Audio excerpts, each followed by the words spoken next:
አይ ውሸት። ስፖንጁን በደንብ ጨመቅ ያርጉት፣ አድቦል ብሉት። አንቺ ጨርቅ ነው እንዴ? ወራዳ እግዚኦ ፈጣሪ ይቅርታ። እርጉዝ ናት ብሎ ስለዋሸሽ እኮ ነው እማዬ፣ በጣም ይቅርታ አድርጉልኝ።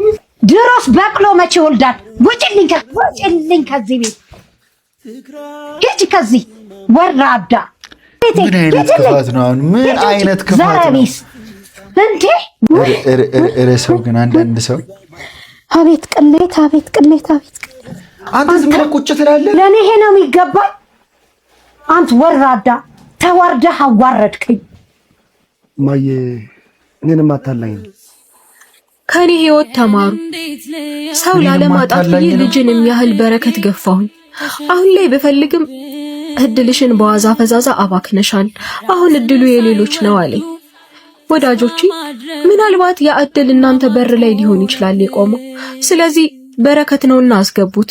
እግዚአብሔር ልጅን የሚያህል በረከት ሰጥቶ ማጣትን አይመርቅልንም።